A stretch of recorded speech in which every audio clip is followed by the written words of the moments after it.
وأشهد أن لا إله إلا الله وحده لا شريك له وأشهد أن محمدًا عبده ورسوله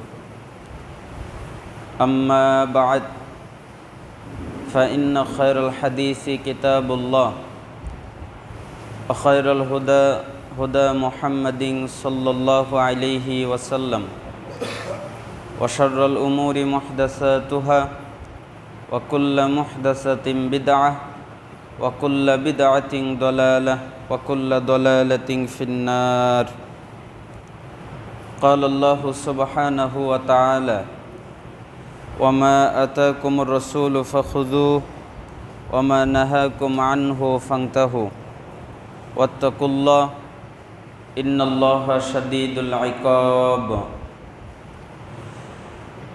সমস্ত প্রশংসা সে আল্লাহ সুবহানাহু ওয়া তাআলার দরবারে যে মহান রব আমাদেরকে অত্যন্ত মেহেরবানি করে আজকে বগুড়া বাড়িদারা জামে মসজিদে জুমার খুতবা শোনার জন্যে এবং জুমার সালাহ আদায়ের জন্য আসার তৌফিক দান করেছেন। আমরা সেই রবের শুকরিয়া আদায় করছি, আলহামদুলিল্লাহ। দুরুদ এবং সালাম পেশ করছি আমাদের সেই প্রিয় রাসূলের প্রতি, যিনি মন গড়াভাবে কিছু বলতেন না, যার আনুগত্য করা, যার ইত্তেবা করা, যাকে মেনে নেওয়া, মেনে চলা আমাদের জন্য জরুরি, অবশ্যই পালনীয় কর্তব্য।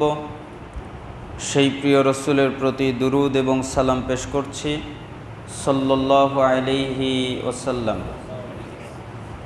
এবং আপনারা যারা কষ্ট করে বিভিন্ন জায়গা থেকে এখানে এসে জুমার খুতবা শোনার জন্যে, সালাত আদায়ের জন্যে বসেছেন, আপনাদের জন্য দোয়া করছি আল্লাহ সুবহানাহু ওয়া তাআলা আপনাদের প্রত্যেকের উপরে কল্যাণ, শান্তি, রহমত, বারাকা, হিদায়াত বর্ষণ করুন এবং আল্লাহ সুবহানাহু ওয়া তাআলা আপনাদের প্রত্যেককে আল্লাহর জান্নাতের জন্য কবুল করে নিন। আমরা আজকে সংক্ষিপ্তভাবে রাসূলুল্লাহ সাল্লাল্লাহু আলাইহি ওয়াসাল্লামের জবান থেকে বের হওয়া কয়েকটি হাদিস অনুবাদ করব, জানার চেষ্টা করব, মানার চেষ্টা করব। আল্লাহ তাআলা আমাদেরকে তৌফিক দান করুন। প্রথমে আমরা একজন সালাফের একটি বাণী আপনাদের সামনে উল্লেখ করতে চাচ্ছি। এই বাণীটি অনেক গুরুত্ব বহন করে এবং মানুষের জন্যে অতীব প্রয়োজনীয় কিছু ওসিয়াত এই বাণীর মধ্যে রয়ে গেছে।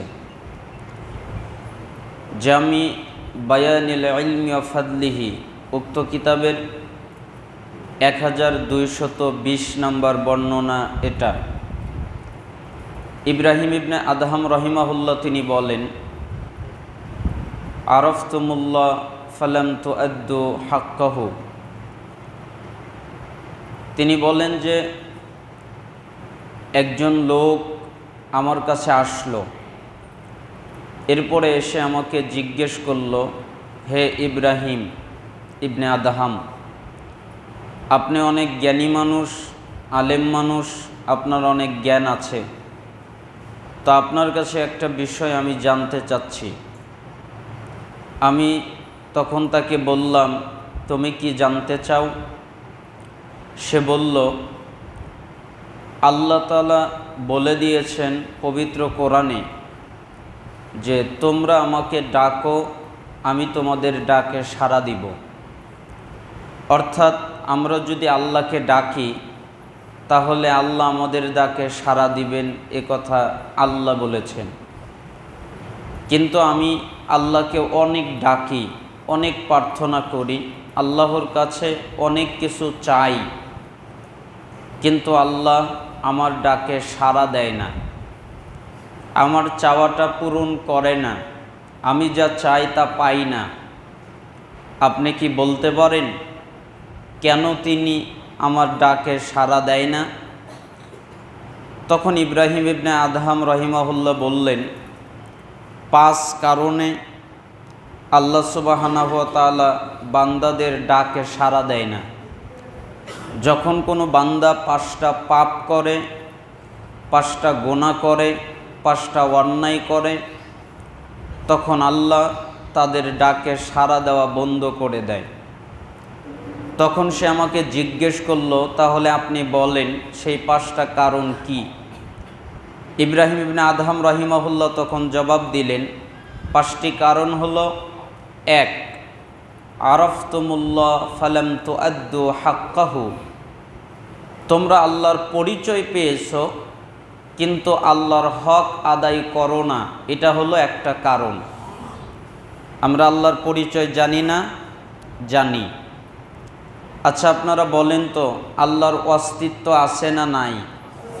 আছে।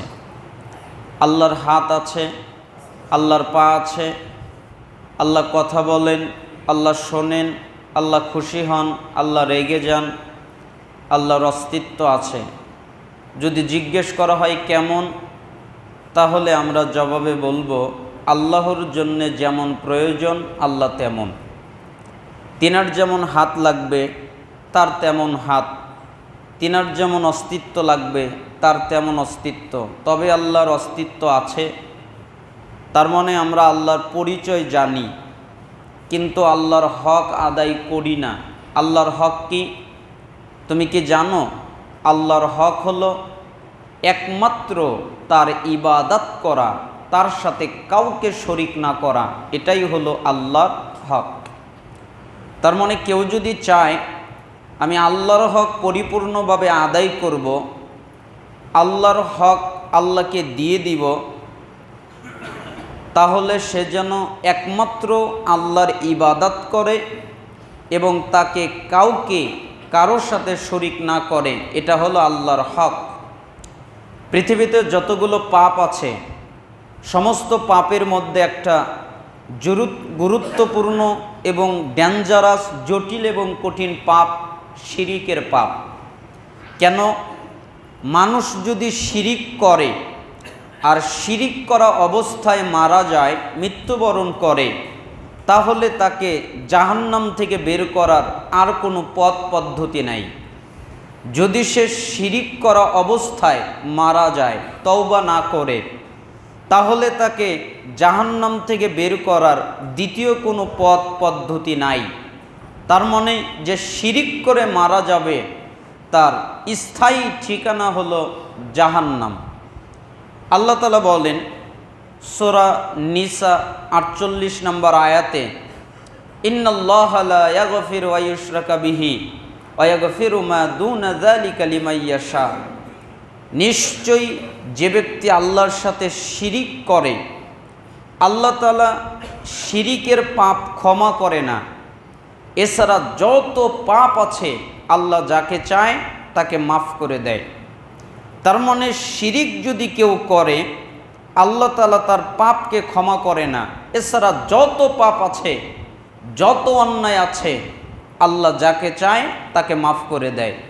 অর্থাৎ বোঝা গেল শিরিক আল্লাহ ক্ষমা করে না, শিরিক আল্লাহ মাফ করে না। আল্লাহ তাআলা সূরা মায়েদার 72 নম্বর আয়াতের মধ্যে বলেন, ইন্নাহু মাইয়ুশরিক বিল্লাহ, নিশ্চয়ই যে ব্যক্তি আল্লাহর সাথে শিরিক করে, শরিক করে, ফাকাদ হাররামাল্লাহু আলাইহিল জান্নাহ, আল্লাহ তাআলা তার উপরে জান্নাতকে হারাম করে দিয়েছেন। ওয়া মাওয়াহুন নার, এবং তার ঠিকানা হলো জাহান্নাম। ওয়া লিজ জালিমিনা মিন আনসার, আর এ হলো জালেম, এ হলো জুলুমকারী, এর কোনো সাহায্যকারী নাই, এর কোনো সহযোগিতাকারী নাই। তার মানে কেউ যদি শিরিক করে সে হলো জালেম, আর এই জালেমের কোনো সাহায্যকারী নাই, কোনো সহযোগিতাকারী নাই। আর এ যদি মারা যায় তার উপরে জান্নাত চিরতরে হারাম, তার ঠিকানা হলো জাহান্নাম। কেন? সে শিরিক করা অবস্থায় মৃত্যুবরণ করেছে। তাই আল্লাহ তাআলা নবীদেরকে যত জটিল এবং কঠিন বাক্য বলেছেন, আপনাকে এবং আমাকে এত জটিল এবং কঠিন বাক্য বলেননি। আল্লাহ তাআলা বলেন সূরা আনাম ৮৮ নম্বর আয়াত, ওয়ালাউ আশরাকু লাহাবিতা আনহুম মা কানু ইয়ামালুন। আল্লাহ তাআলা এই আনামের ৮৮ নম্বর আয়াতের আগ পর্যন্ত 18 জন নবীর নাম উল্লেখ করলেন। এক এক করে গুনে গুনে আপনি দেখবেন সূরা আনামের ৮৮ নম্বর আয়াতের আগ পর্যন্ত আল্লাহ তাআলা 18 জন নবীর নাম উল্লেখ করেছেন। এরপরে উল্লেখ করার পরে বলছেন, যদি এই 18 জন নবীর একজনও শিরিক করত তাহলে তাদের যত আমল আছে আমি আল্লাহ ধ্বংস করে দিতাম, আমি আল্লাহ বরবাদ করে দিতাম। তার মানে নবীরা শিরিক করতে পারে না। নবীরা যদি শিরিক করে তাদের আমল টিকবে না, তাদের আমল ধ্বংস হয়ে যাবে, তাদের আমল বরবাদ হয়ে যাবে, এ কথা আল্লাহ বলছেন। আল্লাহ তাআলা আমাদের প্রিয় নবী মুহাম্মদ সাল্লাল্লাহু আলাইহি ওয়াসাল্লামকে উল্লেখ করে সূরা জুমারের 65 নম্বর আয়াতে উল্লেখ করেছেন, লাইন আশরাকতা লা ইয়াহবাতান্না আমালুক ওয়া লা তাকুনান্না মিনাল খাসিরিন। হে নবী মুহাম্মদ, আপনিও যদি শিরিক করেন তাহলে আপনার যত আমল আছে আমি আল্লাহ ধ্বংস করে দিব, আর আপনি ক্ষতিগ্রস্তদের অন্তর্ভুক্ত হয়ে যাবেন। তার মানে আমাদের প্রিয় নবী, শ্রেষ্ঠ নবী মুহাম্মদ সাল্লাল্লাহু আলাইহি ওয়াসাল্লাম তিনিও শিরিক করতে পারেন না, তারও শিরিক করার অনুমতি নেই। তিনি এত দামি নবী, তিনি এত শ্রেষ্ঠ নবী, তিনি এত সম্মানিত নবী, এর পরেও যদি শিরিক করে আল্লাহ তাআলা তার সমস্ত আমল ধ্বংস করে দিবেন, এ কথা আল্লাহ উল্লেখ করছেন। তার মানে শিরিক অনেক জটিল পাপ, অনেক কঠিন পাপ, ক্ষমার অযোগ্য পাপ, যা আল্লাহ মরার পরে তওবা না করে যদি মারা যায় আল্লাহ তাআলা ক্ষমা করবেন না, কশিন কালেও তাকে মাফ করবেন না, তাকে জাহান্নাম থেকে বের করবেন না। জান্নাত তার জন্য হারাম হয়ে যাবে এবং জাহান্নাম তার জন্য অবধারিত হয়ে যাবে সে যদি শিরিক করা অবস্থায় মারা যায়। এমনকি কেউ যদি শিরিক করে তাহলে তার যত আমল আছে, যত নেকির কাজ করেছে, যত নেকি সে অর্জন করেছে, সমস্ত নেকি ধ্বংস করে দেয়। শিরিক তার অতীতে যত নেকি আছে সমস্ত নেকিকে ধ্বংস করে দেয়, নষ্ট করে দেয়। তাই আল্লাহ সুবহানাহু ওয়া তাআলা সূরা ফুরকান 23 নম্বর আয়াতে বলেন, ওয়াকাদিমনা ইলা মা আমিলু মিন আমালিন ফাজআলনাহু হাবাআম মানসুরা। আমি তাদের আমলের প্রতি খেয়াল করব, অর্থাৎ তাদের সালাত দেখব, তাদের যাকাত দেখব, তাদের সিয়াম দেখব, তাদের হজ দেখব, তারা যত ইবাদত করেছে আমি আল্লাহ সব দেখব। এরপরে দেখব তাদের ইবাদতের মধ্যে শিরিক আছে। যখন আমি শিরিক দেখতে পাবো তখন তাদের যত ইবাদত আছে সমস্ত ইবাদতকে আমি ধূলিকণায় উড়িয়ে দিব, ধুলির মতো রূপান্তরিত করে দিব। যেরকম শীতের মাসে আপনি যদি টিনওয়ালা বাড়িতে বসবাস করে থাকেন আর যখন সূর্য ওঠে তখন দেখবেন যে ওই টিনের ছোট্ট ছিদ্রের মধ্য থেকে একটা আলো এসে মাটিতে পড়ে। ওই আলোর ভিতরে কি যেন ওড়ে, যা খালি চোখে দেখা যায় না, ওই আলোর মধ্যেই দেখা যায়। যেরকম করে উঠছে, ঠিক কেউ যদি শিরিক করে তাহলে আল্লাহ তাআলা ওই রকমভাবে ওর চেয়েও সূক্ষ্মভাবে তার যত আমল আছে সমস্ত আমলগুলোকে ধূলিকণায় রূপান্তরিত করে দিবেন, উড়িয়ে দিবেন। তার মানে আমরা বুঝতে পারলাম শিরিক অনেক জটিল পাপ, অনেক কঠিন পাপ। এই জন্য আল্লাহ তাআলা এই বাক্য বলেছেন, অনেক বাক্যে অনেক কথা বলেছেন। তাই ইব্রাহিম ইবনে আদহাম রাহিমাহুল্লাহ বললেন, তোমরা আল্লাহর পরিচয় জানো কিন্তু আল্লাহর হক আদায় করো না। আল্লাহর হক কি? আল্লাহর হক হলো একমাত্র তার ইবাদত করা, তার সাথে কাউকে শরীক না করা, শুধুমাত্র আল্লাহকে সন্তুষ্ট করার জন্যে আল্লাহর ইবাদত করা। এটা হলো আল্লাহর হক। আল্লাহর সাথে কাউকে শরীক না করা, এটা হলো আল্লাহর হক। আল্লাহ তাআলা আমাদেরকে তার হক পরিপূর্ণভাবে আদায় করার তৌফিক দান করুন।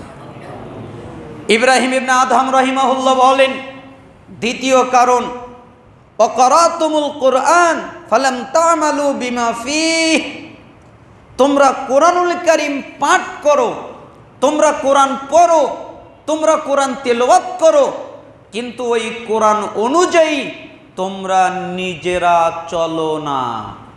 ওই কোরআন তোমাদেরকে যেভাবে চলতে বলে, যেভাবে দিক নির্দেশনা দেয়, ওইভাবে তোমরা চলো না, অথচ কোরআন তেলাওয়াত করো, অথচ কোরআন পড়ো। আমাদের বাংলাদেশের অধিকাংশ মানুষ কোরআন তেলাওয়াত করে, কোরআন পড়ে, কোরআন খতম করে, কিন্তু অধিকাংশ মানুষ কোরআন অনুযায়ী নিজের জীবন বাস্তবায়ন করে না, ঠিক না? কোরআন অনুযায়ী তারা চলে না। এ কথাই বলছেন, তোমরা কোরআন তেলাওয়াত করো, তোমরা কোরআন পড়ো, কিন্তু ওই কোরআন অনুযায়ী তোমরা নিজেরা চলো না। অথচ আমরা কোরআন তেলাওয়াত করি, আমাদের শুধুমাত্র কোরআন তেলাওয়াতের মধ্যেই সীমাবদ্ধ থাকব, এটা উদ্দেশ্য নয়। আমাদেরকে কোরআন বুঝতে হবে, আমাদেরকে কোরআন জানতে হবে। কেন? আল্লাহ তাআলা বলেছেন, ওয়ামান আরাদা আন যিকরি ফাইন্না লাহু মাঈশাতান দানকা ওয়া নাহশুরুহু ইয়াউমাল কিয়ামাতি আ'মা। যে ব্যক্তি আমার স্মরণ থেকে মুখ ফেরাবে, আমার কিতাব থেকে মুখ ফেরাবে, আমার কোরআন থেকে মুখ ফেরাবে, আমি তার জীবিকাকে করে দিব সংকীর্ণ, আমি তার জীবনকে করে দিব সংকীর্ণ, আমি তার চালচলনকে করে দিব সংকীর্ণ, আমি তার সব কিছুকে করে দিব সংকীর্ণ। এবং আমি যখন তাকে আমার কাছে উঠাবো, তখন তাকে অন্ধ করে উঠাবো। সে চোখে কিছু দেখতে পারবে না, সে থাকবে অন্ধ। তাই সে আল্লাহকে বলবে, ক্বালা রাব্বি লিমা হাশারতানি আ'মা ওয়া ক্বাদ কুনতু বাসীরা, হে আমার রব, আজকে আপনি আমাকে কেন অন্ধ করে উঠালেন? আমি অন্ধ, আমি কিছু দেখতে পাচ্ছি না, কেন আমাকে অন্ধ করে উঠালেন? আল্লাহ তাআলা বলবেন, ক্বালা কাযালিকা আতাতকা আয়াতুনা ফানাসিতাহা ওয়া কাযালিকাল ইয়াউমা তুনসা। কেন?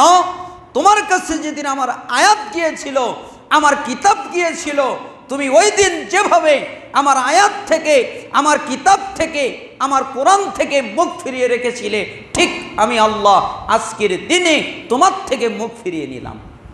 তার মানে যারা কোরআন গবেষণা করে না, কোরআন অনুযায়ী নিজের জীবন পরিচালনা করে না, কোরআন বুঝার চেষ্টা করে না, তাদের বিরুদ্ধে কোরআন অবস্থান করবে।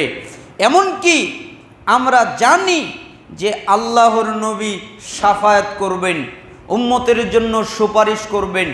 সালাফরা বলতেন এই বাক্যটা পরিপূর্ণ সঠিক নয়, আল্লাহর নবী শাফায়াত করবেন এ কথা ঠিক, তবে আরেকটা কাজ করবেন কি? আল্লাহর নবী উম্মতদের বিরুদ্ধে আল্লাহর কাছে মামলা করবেন। কার বিরুদ্ধে? উম্মতের বিরুদ্ধে। কার কাছে মামলা করবেন? আল্লাহর কাছে মামলা করবেন। যে কথাটা আল্লাহ তাআলা সূরা ফুরকানের 30 নম্বর আয়াতে উল্লেখ করেছেন, ওয়াকালার রাসূল, সেদিন রাসূল বলবেন, ইয়া রাব্বি, হে আমার রব, ইন্না কওমি ইত্তাখাযু হাযাল কুরআনা মাহজুরা, আমার জাতির লোকেরা, আমার গোষ্ঠীর লোকেরা, আমার সম্প্রদায়ের লোকেরা এই কোরআনকে পরিত্যাগ করেছে, এই কোরআনকে পরিত্যাজ্য করেছে।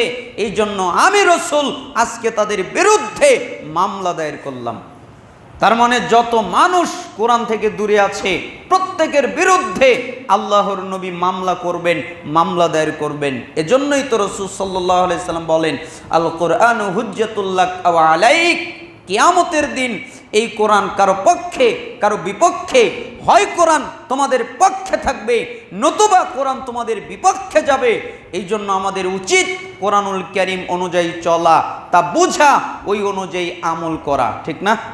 কারণ আল্লাহ তো কোরআন শুধুমাত্র তেলাওয়াতের জন্য পাঠায়নি, তেলাওয়াতের জন্য পাঠাইছে, আল্লাহ তাআলা কোরআনকে বুঝার জন্য পাঠিয়েছে। আর বুঝার জন্য আল্লাহ তাআলা কোরআনকে সহজ করে দিয়েছেন। এই জন্য একটা জটিল এবং কঠিন আয়াত আল্লাহ তাআলা সূরা আহকাফের 3 নম্বর আয়াতের মধ্যে উল্লেখ করেছেন। এত জটিল আয়াত, কিন্তু মানুষ বুঝতে পারে না আল্লাহর ভাষাটা কি। ওয়াল্লাযীনা কাফারু, এবং যারা কাফের, এবং ওরা কাফের, এবং যারা কাফের কারা, আম্মা উনজিরু মুরিদুন, তাদেরকে যে বিষয়ে সতর্ক করা হয়েছে ওই বিষয় থেকে যারা বিমুখ ওরাই কাফের। তার মানে আল্লাহ যা নাজিল করেছেন এটা যারা বোঝার চেষ্টা করে না, আল্লাহ যত নিদর্শন প্রেরণ করেছেন এটা যারা বিশ্বাস করে না, আল্লাহর আখেরাতকে বিশ্বাস করে না, বোঝার চেষ্টা করে না, জান্নাতকে বোঝার চেষ্টা করে না, জাহান্নামকে বোঝার চেষ্টা করে না, অনুধাবন করে না, কোরআনকে বোঝার চেষ্টা করে না, কোরআন থেকে বিমুখ, দিন থেকে বিমুখ, ইসলাম থেকে বিমুখ, আল্লাহ তাআলা বলছেন ওরা কাফের। আপনারা তো জানেন যে ঈমান ভঙ্গের 10টা কারণ, তাই না? একবারে শেষ কারণ 10 নম্বর কারণ হলো যে দিন থেকে বিমুখ থাকা। তার মানে যারা দিন থেকে একদম বিমুখ থাকে তাদের ঈমান ভেঙে যায়। এ কথাই আল্লাহ বলছেন যে ওরা কাফের, তাদেরকে যে বিষয়ে সতর্ক করা হয়েছে এই বিষয় থেকে যারা বিমুখ। এই জন্য আমাদেরকে কোরআন পড়তে হবে, কোরআন বুঝতে হবে, কোরআন অনুযায়ী জীবন পরিচালনা করতে হবে এবং ওই কোরআন অনুযায়ী আরেকজন মানুষকে দাওয়াত দিতে হবে। আল্লাহ তাআলা আমাদেরকে এই তৌফিক দান করুন। তার মানে সালাফ বললেন তোমরা কোরআন পাঠ করো ঠিকই, তোমরা কোরআন তেলাওয়াত করো ঠিকই, কিন্তু তোমরা ওই কোরআন অনুযায়ী চলো না। অকুলতুম নুহিব্বুর রাসূল সাল্লাল্লাহু আলাইহি ওয়াসাল্লাম ওয়া তারাকতুম সুন্নাতাহু। 3, তোমরা বলো আমরা রাসূলকে ভালোবাসি, আমরা রাসূলকে মহব্বত করি, আমরা রাসূলকে পছন্দ করি। আচ্ছা আপনারা কি বলেন, রাসূলকে ভালোবাসেন না? একটু কথা বলেন জোরে, ভালোবাসেন না বাসেন না? ভালোবাসেন। আচ্ছা রাসূলের জন্য যদি জীবন দিতে হয় দিতে পারবেন? রাসূলের জন্যে, আল্লাহর জন্যে যদি মরতে হয়, শাহাদাত বরণ করতে হয়, পারবেন? রাজি আছেন? মাশাআল্লাহ, সবাই পারবে। মানে রাসূলের জন্য জীবন দিতে পারবে। এজন্যই তো একজন সালাফ বলতেন ওয়াল হুব্বু মাওজুদুন, ভালোবাসা বিদ্যমান, ভালোবাসা আছে, ভালোবাসা পাওয়া যায়। ওয়াসিদকু ফীহি মাফকুদুন, কিন্তু ভালোবাসায় সত্যবাদিতা নাই, সবগুলো হলো মিথ্যা ভালোবাসা। তার মানে আল্লাহর জন্য জীবন দিতে পারবে, রসুলের জন্য জীবন দিতে পারবে, খালি পারবে না সুদ ছাড়তে, পারবে না ঘুষ ছাড়তে, পারবে না জিনা ছাড়তে, পারবে না মিথ্যা ছাড়তে, পারবে না গীবত ছাড়তে, খালি জীবন দিতে পারবে, ঠিক না? এজন্যই সালাফ বললেন তোমরা বলো আমরা রসুলকে ভালোবাসি, রসুলকে মহব্বত করি, এ কথা তোমরা বলো, আবার তোমরা নিজেরাই রাসূলের সুন্নাতকে ত্যাগ করো। কারা রসুলের সুন্নাত ত্যাগ করে? আমরাই বলি রসুলকে ভালোবাসি, আবার আমরাই রাসূলের সুন্নাত অনুযায়ী চলি না, অথচ বলি আমরা রসুলকে ভালোবাসি।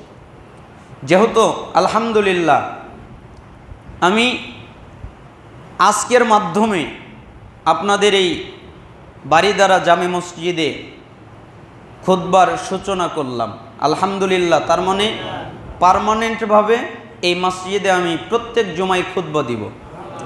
আর আজকে আমরা সংক্ষিপ্ত আলোচনা করছি, সামনের খুতবা থেকে আপনারা দাওয়াত দিবেন, প্রত্যেক মানুষের কাছে পৌঁছিয়ে দেবেন, তাদেরকে আনবেন, দাওয়াত দিয়ে নিয়ে আসবেন। আলহামদুলিল্লাহ আমরা আশাবাদী, বিশ্বাসী, আপনারা যদি আমাদের খুতবাগুলো ধারাবাহিকভাবে শোনেন তাহলে ইসলামের মৌলিক জ্ঞান আপনাদের অর্জন হয়ে যাবে। আমি ইসলামের মৌলিক বিষয়গুলো নিয়ে খুব সুন্দর সুন্দর টপিক বানিয়ে রেখেছি যা আপনাদের সামনে উপহার দিব। এখন প্রশ্ন হলো যে বাংলাদেশের বিভিন্ন জায়গায় আমি খুতবা দেই, এক জায়গায় পার্মানেন্ট হলে সমস্যা কিনা? আসলে দেখেন ঢাকায় যাওয়া, আরও বিভিন্ন জায়গায় যাওয়া খুবই কষ্টকর ব্যাপার আমার জন্যে। এই জন্য আমি পাশেই থাকি, এটা হলো একটা কারণ।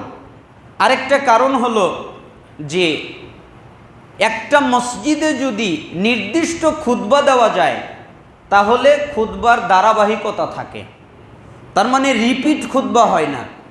যেমন আমরা আজকে ধরেন এখানে খুতবা দিচ্ছি, যে কোনো একটা খুতবা দিলাম, এর আগে সুন্নাতের উপরে খুতবা দিয়েছি, আরও বিভিন্ন বিষয়ের উপরে খুতবা দিয়েছি, রমাদানের উপরে খুতবা দিয়েছি। তো বিভিন্ন জায়গায় আজকে যদি আমরা শিরিক নিয়ে খুতবা দিয়ে থাকি, তাহলে আরেক মসজিদে আমরা গেলে হয়তো এই বিষয়টা নিয়ে আমরা খুতবা দিব, তাহলে দেখা যাবে যে আমাদের গবেষণার পরিধিটাও কমে যাবে। কিন্তু এক মসজিদে যদি ধারাবাহিকতাভাবে খুতবা দেই, তাহলে আমাদের গবেষণার পরিধিটা আরও বাড়বে, তাই না? কারণ বিভিন্ন নতুন নতুন বিষয় আসবে, আমারও উপকার হবে এবং আপনাদেরও উপকার হবে, আপনারাও জানতে পারবেন এবং আমারও ওই বিষয়ে গবেষণা করাটা সহজ হবে। এই জন্য নেওয়া। আল্লাহ সুবহানাহু ওয়া তাআলা যেন আমাদেরকে কবুল করেন। আপনারা সবাই দাওয়াতে কাজ করবেন। আজকেই গুরুত্বপূর্ণ যেই টপিকগুলো সংগ্রহ করেছি তার একটা দিতে চেয়েছিলাম, কিন্তু আমার অনেক মিডিয়ার ভাইয়েরা আছে, তাদেরকে জানানো হয় নাই, তারা এই বিষয়টা জানে না যে আজকে খুতবা দিব। আরও অনেক দিনী ভাইয়েরা হয়তো জানে না যে আজকে খুতবা দিব। এই জন্য আপনারা দাওয়াতি কাজ করবেন, মানুষকে জানাবেন, তাদেরকে আহ্বান করবেন। আগামী জুমা থেকে আমরা ধারাবাহিকতাভাবে বিভিন্ন বিষয়ভিত্তিক এক একটা বিষয়ের উপরে আমরা ধারাবাহিক আলোচনা করব। আল্লাহ সুবহানাহু ওয়া তাআলা আমাদের বারাকা দান করুন। তার মানে বলছিলাম, তোমরা রাসূলকে ভালোবাসো একথা দাবি করো, কিন্তু তোমরা তার সুন্নাতকে ত্যাগ করো। দেখবেন আমাদের সামনে খুতবা আছে যে রাসূলকে ভালোবাসার ক্ষেত্রে কি কি সুন্নাত, মানে কোন কোন সুন্নাত আমাদের সমাজ থেকে উঠে গেছে, যেগুলো আমাদের সমাজে নাই, অথচ চালু করা দরকার। আমরা ওই সুন্নাতগুলো নিয়েও আপনাদের সামনে আলোচনা করব। আল্লাহ তাআলা তৌফিক দান করুন। তার মানে তোমরা রাসূলকে ভালোবাসো এ কথা দাবি করো, কিন্তু তোমরা রাসূলের সুন্নাত ত্যাগ করো। আমরা রাসূলের সুন্নাতের আনুগত্য এবং তার রাসূলকে মেনে নেওয়ার গুরুত্ব নিয়ে অনেকগুলো আয়াত বলেছি। আজকে দুটি আয়াত বলি। দুটি আয়াত হচ্ছে রাসূলকে মেনে না নেওয়া, অর্থাৎ আগে বলেছি রাসূলকে মেনে নিলে কি হয়, আর আজকের দুটি আয়াত হচ্ছে, আরও অনেক আয়াত আছে, সংক্ষিপ্ত করার জন্য দুটি বলছি, যে আল্লাহ তাআলা সূরা আনামের ৬২ নম্বর আয়াতের ভিতরে উল্লেখ করেছেন, ওয়াইদা কিলা লাহুম তাআলাউ ইলা মা আনজালাল্লাহ ওয়া ইলা রাসূল। যখন তাদেরকে বলা হয় আল্লাহর দিকে আসো, রসুলের দিকে আসো, আল্লাহকে মানো, রসুলকে মানো, তখন আপনি দেখবেন রাআইতাল মুনাফিকিনা ইয়াসুদ্দুনা আনকা সুদুদা, আপনি দেখবেন মুনাফিক যারা মুনাফিক, ওরা আপনার কাছ থেকে দূরে সরে যাচ্ছে। কেন? ওদেরকে বলা হচ্ছে আল্লাহর দিকে আসো, ওরা বলছে বাদ দাও, আমাদের হুজুররা বোঝে না। ওদেরকে বলা হচ্ছে রসুলের দিকে আসো, ওরা বলে বাদ দাও, আমাদের হুজুররা কিছু জানে না। তার মানে বিভিন্ন যুক্তি তালাশ দিয়ে সে রাসূলকে এবং আল্লাহকে ওভারটেক করছে। তার মানে যারা রসুলকে অমান্য করে তাদের যতগুলো ক্ষতি, তার একটা ক্ষতি হলো তারা হলো মুনাফিক। তারা কি? মুনাফিক। আল্লাহ তাআলা সূরা মুহাম্মদের 33 নম্বর আয়াতে বলেছেন, ইয়া আইয়ুহাল্লাযীনা আমানু, হে ঈমানদারগণ, আতিউল্লাহ, আল্লাহর আনুগত্য করো, ওয়াতিউর রাসূল, এবং রাসূলের আনুগত্য করো, ওয়ালা তুবতিলু আমালাকুম, এমনটি না করে তোমাদের আমল বাতিল করো না। তার মানে আল্লাহ এবং তার রাসূলের আনুগত্যের 19-20 হলে আমল বাতিল হয়ে যাবে, আমল ধ্বংস হয়ে যাবে, আমল নষ্ট হয়ে যাবে। তার মানে রাসূলকে না মানার আরেকটা ক্ষতি হলো আমল ধ্বংস হয়ে যায়, আমল বরবাদ হয়ে যায়। এই জন্য আমরা যে কোনো মূল্যে আল্লাহ রসুলের আনুগত্য করব। আল্লাহ তাআলা আমাদেরকে তার আনুগত্য করার তৌফিক দান করুন।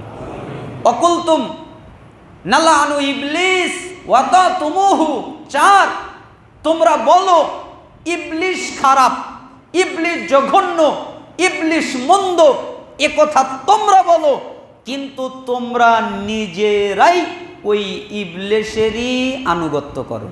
ঠিক না? আমরা কিন্তু বলি ইবলিশ ভালো না, ইবলিশ মন্দ, ইবলিশ খারাপ। মানার ক্ষেত্রে কাকে মানি?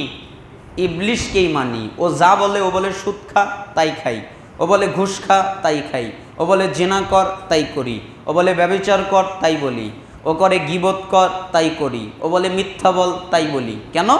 শয়তান যা বলে তাই করি, অথচ বলি যে আমরা শয়তানকে সবচেয়ে বেশি ঘৃণা করি। আসলেই আমাদের সবচেয়ে বড় শত্রু হলো শয়তান। ঠিক না? কেন? ও আমাদের বাড়ি থেকে আমাদেরকে বের করে দিয়েছে। আচ্ছা বলেন, যদি আমার বাড়ি থেকে কেউ আমাকে বের করে দেয়, তাহলে ওই লোকটা আমার শত্রু হবে না? আমাদের বাড়ি কোনটা? জান্নাত। ওই জান্নাত থেকে কে বের করেছে? শয়তান বের করেছে। আমাদের বাড়ি থেকে আমাদেরকে বের করে দিয়েছে, অপমানিত করে, লাঞ্ছিত করে আমাদের বাড়ি থেকে আমাদের ঘর ছাড়া করেছে, বাড়ি ছাড়া করেছে। এই জন্য আমাদের সবচেয়ে বড় শত্রু হলো ইবলিশ। ইবলিশের সাথে কোনো বন্ধুত্ব নেই। ও যা বলবে তার উল্টা করতে হবে। ও বলবে ঘুষ খা, বিনিময়ে দান করতে হবে। ও যা বলবে তার উল্টা করতে হবে। শয়তানের আনুগত্য করা যাবে না।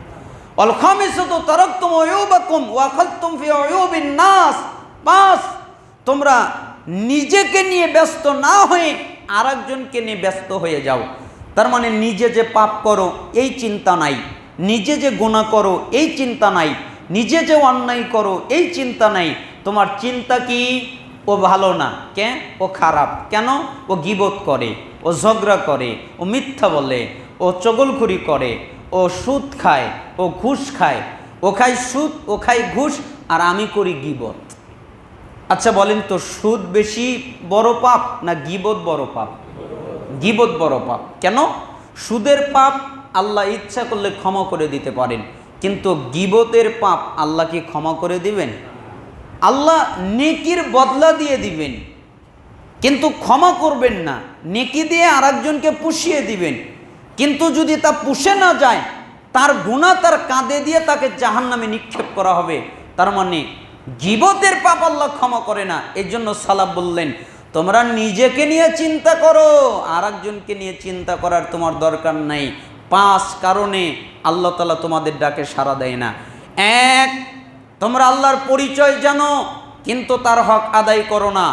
অতএব আল্লাহর হক আদায় করা উচিত। আল্লাহর হক হলো একমাত্র আল্লাহর ইবাদত করা, তার সাথে কাউকে শরীক না করা। 2, তোমরা কোরআনুল কারীম পাঠ করো কিন্তু ওই অনুযায়ী চলো না। আমাদের জন্য জরুরি হলো কোরআন অনুযায়ী চলা। 3, তোমরা বলো আমরা রাসূলকে ভালোবাসি কিন্তু তার সুন্নাত ফলো করো না, অথচ তোমাদের জন্য জরুরি হলো রাসূলের সুন্নাত ফলো করা। 4, তোমরা বলো ইবলিশ খারাপ, জঘন্য, মন্দ, কিন্তু তোমরা ইবলিশেরই আনুগত্য করো, অথচ তোমাদের উচিত হলো ইবলিশকে না মানা। 5, তোমরা নিজেকে নিয়ে ব্যস্ত না হয়ে আরেকজনকে নিয়ে ব্যস্ত হয়ে যাও, অথচ তোমাদের জন্যে সবচেয়ে জরুরি হলো নিজেকে নিয়ে ব্যস্ত হয়ে যাওয়া। হায় হায় হায়, আমার কি হবে? আমার কি জান্নাত হবে নাকি আমার জাহান্নাম হবে? আমার কি ইবাদতটা কবুল হচ্ছে? আমার কি সলাটটা কবুল হচ্ছে? আমার কি যাকাতটা কবুল হচ্ছে? আমার কি হজটা কবুল হচ্ছে? আমি যে সিয়াম পালন করলাম এটা কি কবুল হচ্ছে? এটা কি কবুল হলো? আমি যে তওবা করলাম তওবাটা কি আল্লাহ কবুল করলো? তার মানে নিজেকে নিয়ে ব্যস্ত হয়ে যাওয়া, আরেকজনকে নিয়ে চিন্তা না করা। আল্লাহ সুবহানাহু ওয়া তাআলা আমাদেরকে এই 5টা কথা অনুযায়ী আমল করার তৌফিক দান করুন। আল্লাহ সুবহানাহু ওয়া তাআলা আমাদেরকে কবুল করুন, আমাদেরকে কোরআন এবং সুন্নাহর উপরে অটল থাকার তৌফিক দান করুন। আলহামদুলিল্লাহি ওয়াহদা ওয়াসসালাতু ওয়াসসালামু আলা রাসূলিল্লাহ, আম্মা বাদ। সমস্ত প্রশংসা আল্লাহ তাআলার জন্যে। সালাত এবং শান্তি বর্ষিত হোক আমাদের প্রিয় নবী মুহাম্মদ সাল্লাল্লাহু আলাইহি ওয়াসাল্লামের উপরে। আমরা বলছিলাম কিছু হাদিস অনুবাদ করার ইচ্ছা পোষণ করেছি। মুআজ ইবনুল জাবাল রাদিয়াল্লাহু আনহু তিনি বলেন, আওসানি রাসূলুল্লাহ সাল্লাল্লাহু আলাইহি ওয়াসাল্লাম বিআশরি কালিমাত। আল্লাহর নবী আমাকে 10টা কথা বললেন, তিনি আমাকে 10টা আদেশ করলেন, তিনি আমাকে 10টা বিষয় পালন করার কথা বললেন। তিনি আমাকে বললেন 10টা বিষয় পালন করবে। তিনি আমাকে 10টা আদেশ করলেন। তিনি বললেন, 1, লা তুশরিক বিল্লাহি শাইআ ওয়া ইন কুতিলতা ওয়া হুররিকতা। আল্লাহর সাথে কাউকে শরীক করবা না। তোমাকে যদি হত্যা করা হয় তবুও না, তোমাকে যদি আগুনে জ্বালিয়ে দেওয়া হয় তবুও না। তুমি আগুনে জ্বলে যাবে, তুমি মরে যাবে, তুমি নিহত হবে, তবুও আল্লাহর সাথে শিরিক করা যাবে না। লা তুশরিক বিল্লাহি শাইআ, কখনো আল্লাহর সাথে শিরিক করবা না। ওয়াইন কুতিলতা ওয়া হুররিকতা, যদি তোমাকে হত্যা করা হয় অথবা আগুনে জ্বালিয়ে দেওয়া হয়, তার মানে মরে যাওয়া ভালো, নিহত হয়ে যাওয়া ভালো, আগুনে জ্বলে যাওয়া ভালো, তবুও আল্লাহর সাথে শিরিক করা যাবে না। ওয়ালা তাউক্কান্না ওয়ালিদাইক ওয়া ইন আমারাকা আন তাখরুজা মিন আহলিকা মালিক। 2, পিতামাতার নাফরমানি করবা না, পিতামাতার অবাধ্যতা করবা না। তোমার বাপ মা যদি তোমাকে তোমার পরিবার ছেড়ে দিতে বলে, তুমি তোমার পরিবার ছেড়ে দিবে। তোমার সম্পত্তি ছেড়ে দিতে বলে, তুমি তোমার সম্পত্তি ছেড়ে দিবে, পরিবার ছেড়ে দিবে, সম্পত্তি ছেড়ে দেবে, তবুও পিতা মাতার নাফরমানি করা যাবে না। অথচ আজকে আমরা যুবক ভাইয়েরা, অধিকাংশই যুবকেরা তাদের পিতা মাতার নাফরমানি করে বেড়ায়, পিতা মাতার কথা শোনে না।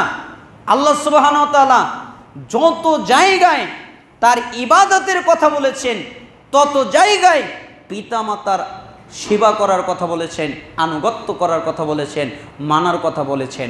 আল্লাহর আনুগত্যের পাশাপাশি পিতামাতার আনুগত্য করার কথা বলেছেন। এই জন্য রাসূল সাল্লাল্লাহু আলাইহি সাল্লামের দ্বিতীয় উপদেশ হলো, তোমরা পিতামাতাকে মান্য করবে। পিতামাতা যাই বলুক না কেন, যাই করুক না কেন, তা যদি আল্লাহর অবাধ্যতাই না হয়, তা যদি আল্লাহর হারামকৃত বিষয় না হয়, তা যদি আল্লাহর নাফরমানিতে না হয়, তাহলে পিতামাতার যে কোনো কথা তোমরা আনুগত্য করবে, তোমরা মান্য করবে। এ কথা আল্লাহর নবী বললেন। ওয়ালা তাতরুকান্না সালাতান মাকতুবাতান মুতাআম্মিদান ফাইন্না মান তারাকা সালাতান মাকতুবাতান মুতাআম্মিদান ফাকাদ বারিয়াত মিনহু জিম্মাতুল্লাহ। তোমরা ইচ্ছা করে ফরজ সালাত ছেড়ে দিবা না। কেন?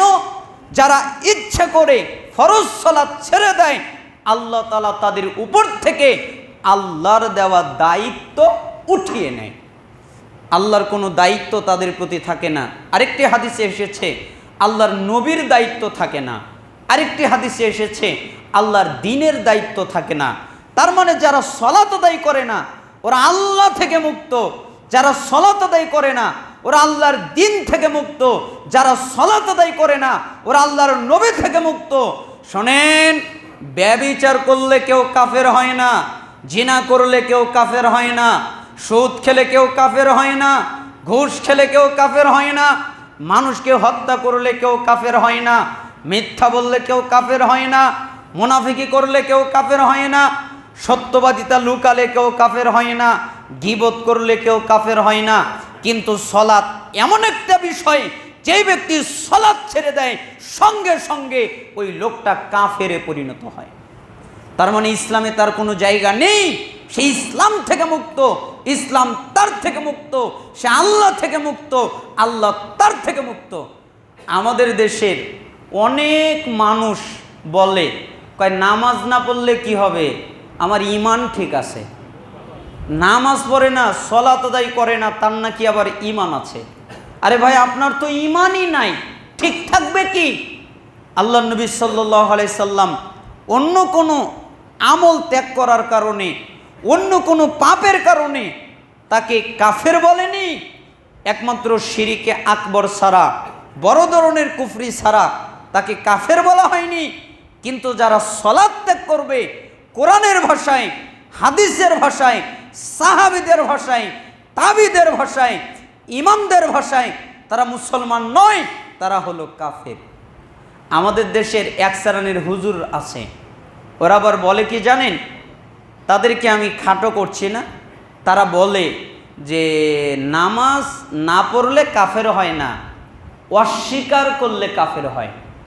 তা আমাকে একদিন এক লোক বললেন, একজন আলেম বললেন, বড় আলেম, উনি আমাকে একটা হাদিস বললেন। তখন আমি ওনার মুখের সামনে বললাম, আপনি যে হাদিস দিয়ে মানুষকে বেনামাজিকে মুসলমানে টিকাতে চাচ্ছেন, এ হাদিস সহি নয়, এ হাদিস হচ্ছে জাল হাদিস। তো উনি আমার সাথে রেগে খেপে গেলেন আর আমার শত্রুতা করা শুরু করলেন।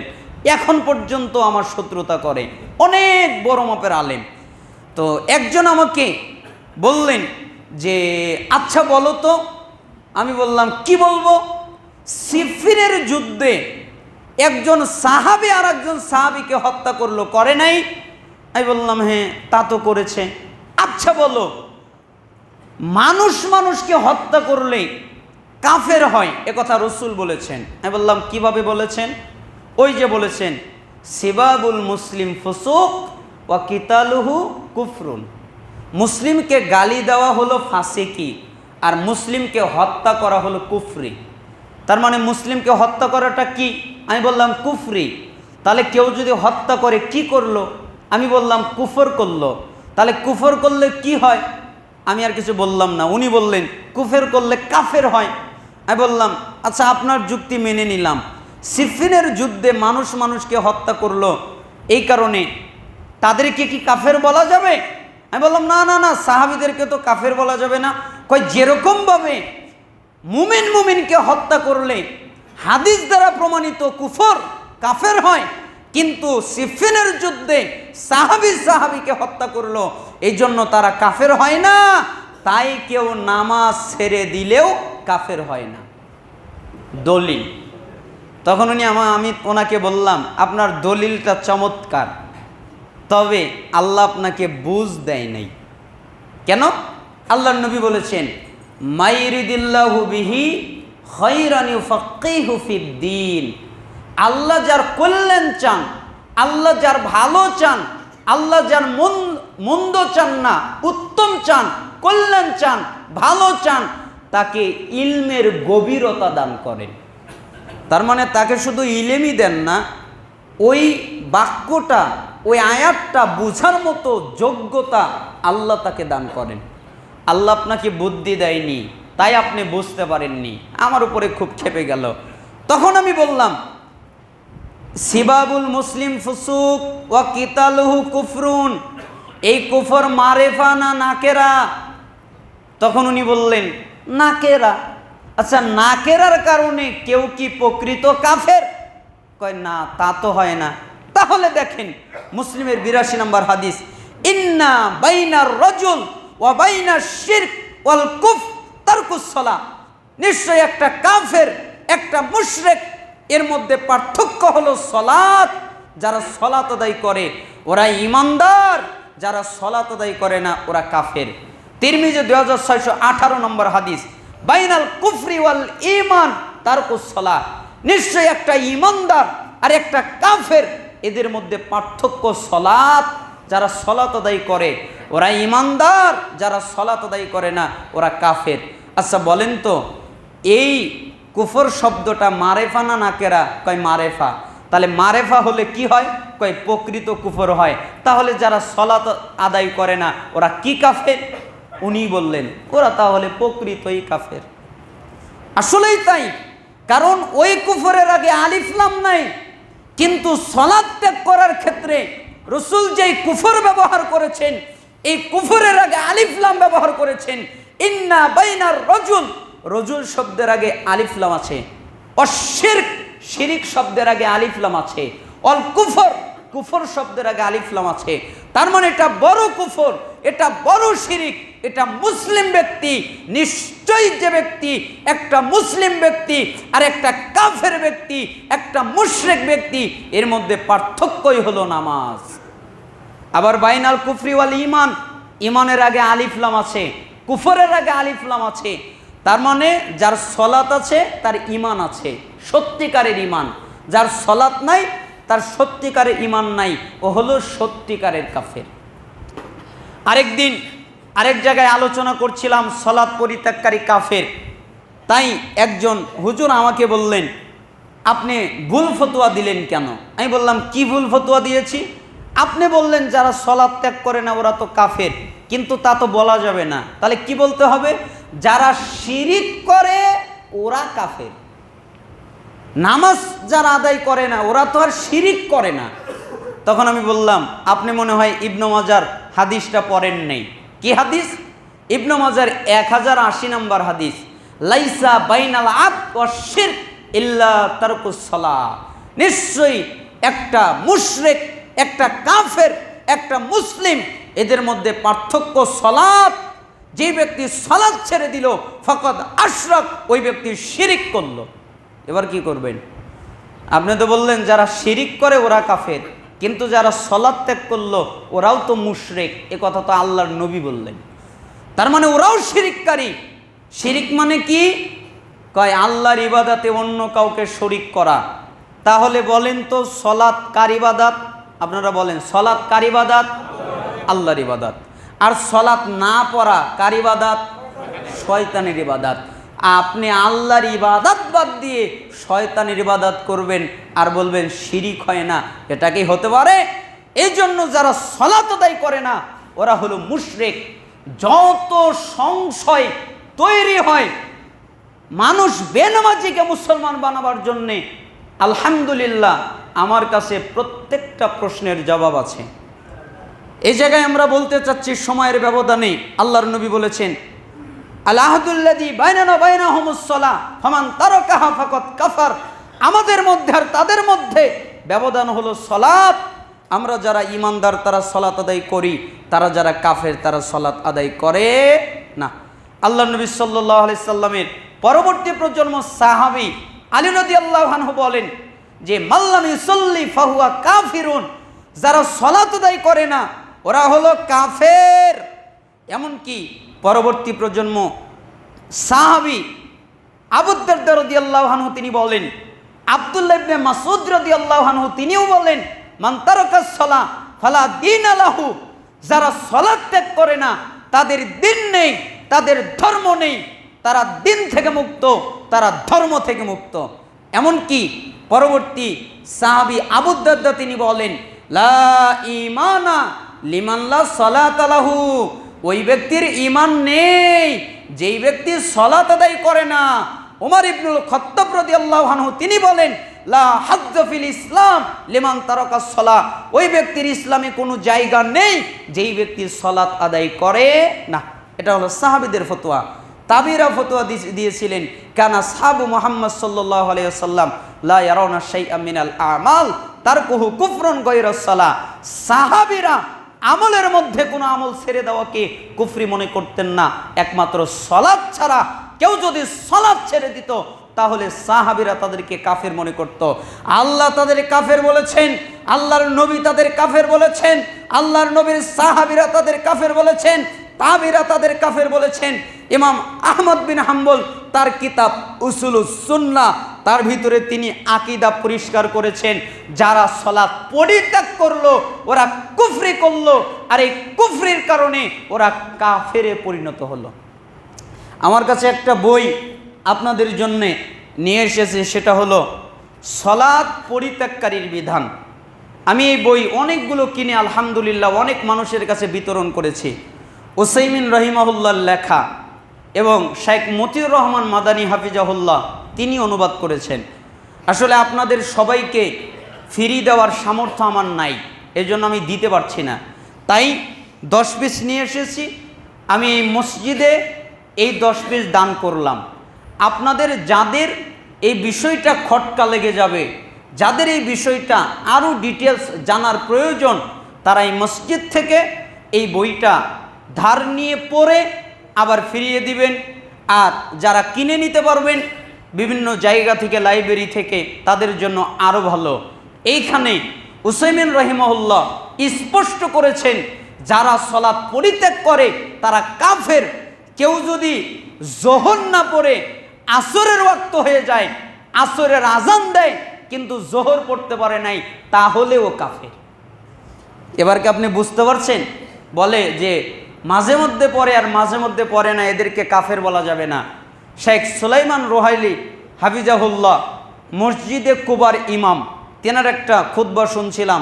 তিনি তার খুতবায় বলছিলেন যে কোনো ব্যক্তি যদি এক ওয়াক্ত সালাত না পড়ে আর এক ওয়াক্ত যদি এসে যায়, তাহলে যোহর পড়ে নাই, আসরের ওয়াক্ত এসে গেছে, তাহলে আসরের সময় ওকে কালেমা পড়ে মুসলমান হয়ে তারপরে আসরের সালাত আদায় করতে হবে। কেন? ও কাফের হয়ে গেছে, যোহর পড়ে নাই, ও ইসলাম থেকে বের হয়ে গেছে।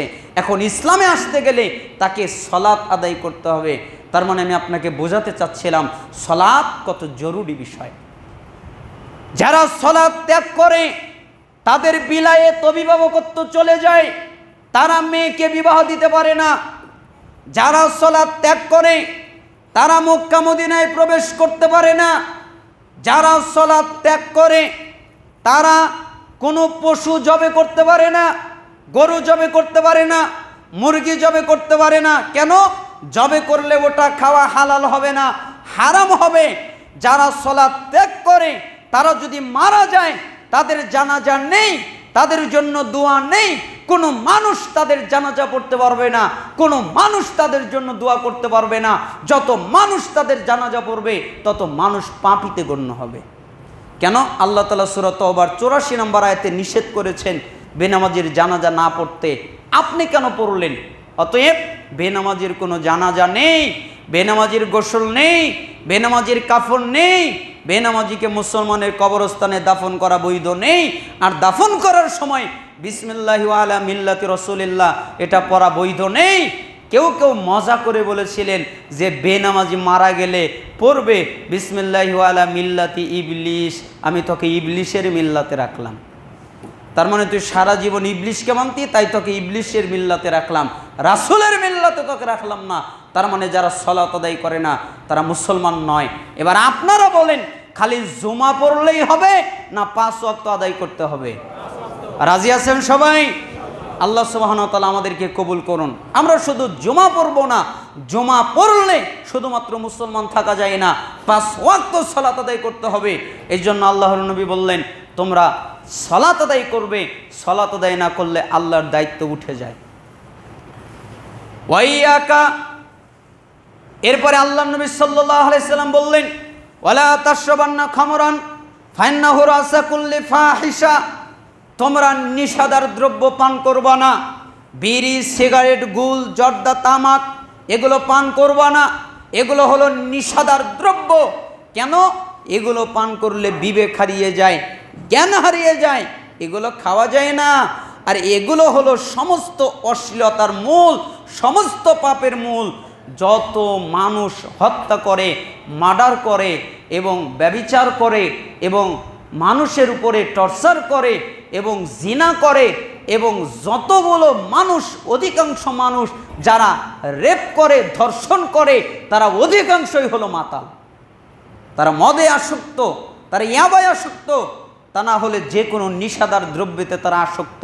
এই কারণে তাদের বিবেক থাকে না, তাদের বিবেক হারিয়ে যায়, তাদের জ্ঞান হারিয়ে যায়, তাদের আকল হারিয়ে যায়, তাদের বুদ্ধি হারিয়ে যায়। এই জন্য নিশাদার দ্রব্য পান করা যাবে না। অনেক মানুষ আবার মজা করে বলে, কয় মদ খেলে বিবেক হারায়, আমি নাই জর্দা খাই, এটা খেলে কি আর বিবেক হারায়? আচ্ছা, যারা বিড়ি খায় ওরা ভালো? আপনারা ভালো বলেন? কেউ যদি আপনার সামনে বিড়ি খায়, সিগারেট খায়, ভালো বলবেন? সিগারেট খেলে, বিড়ি খেলে আপনি তাকে খারাপ বলেন কেন? নোংরা, ভালো নয়, মন্দ, কি খারাপ জিনিস খাচ্ছে। আচ্ছা, সিগারেট খাওয়া বেশি ক্ষতি নাকি জর্দা খাওয়া বেশি ক্ষতি? জর্দা। কেন? সিগারেটের ধোঁয়া খায় আর জর্দা পুরাটাই খায়। ও মুরব্বি, ও দাদু, আপনি দাড়ি রেখে সালাত আদায় করে জর্দা খান আর বলেন আমি তো নিশাদার দ্রব্য পান করছে না, আমার তো বিবেক হারাচ্ছে না। আপনি সামান্য একটুর জায়গায় 1 কোটা খান, তাহলে দেখবেন আপনার বিবেক থাকে কিনা। যদি 1 কৌটা খাওয়ার পরে আপনার বিবেক থাকে তাহলে খান, আর যদি না খেয়ে আপনার যদি খাওয়ার পরে বিবেক না থাকে তাহলে বুঝতে পারবেন এটা নিশাদার দ্রব্য। আমি তো কোনোদিন জর্দা খাইনি, আমাকে যদি খাইয়ে দেন আমি এখানে টলে পড়ে যাব। একটা বাচ্চা তো গুল খায়নি, ওই বাচ্চার মুখে যদি গুল ঢুকিয়ে দেন তাহলে ও মাথা পাক খেয়ে পড়ে যাবে। কেন? ওটা নিষেধার দ্রব্য। নিষেধার দ্রব্য। আরে বিড়ি, সিগারেট, গুল, জর্দা, তামাক গরু খায় না, ছাগল খায় না, শ্রীগালে খায় না, শুকুরে খায় না, কোনো প্রাণীতে খায় না, শুধুমাত্র মানুষ খায়। তাহলে এরা গরু, ছাগল, কুত্তা, শ্রীগালের চেয়েও খারাপ না? আল্লাহ সুবহানাহু ওয়া তাআলা আমাদেরকে এই নেক্কারজনক পাপ থেকে বাঁচার তৌফিক দান করুন। ওয়াইয়াকাল মাসিয়া ফাইন্না বিল মাসিয়াতি হাল্লা সাগাতুল্লাহ। 5, তোমরা আল্লাহর নাফরমানিমূলক কাজ করবে না। যেই কাজ করলে আল্লাহ রেগে যায়, যেই কাজের জন্যে আল্লাহর রাগ বেড়ে যায়, তোমরা ওই কাজ করবে না। আল্লাহর নাফরমানিমূলক কাজ করবে না।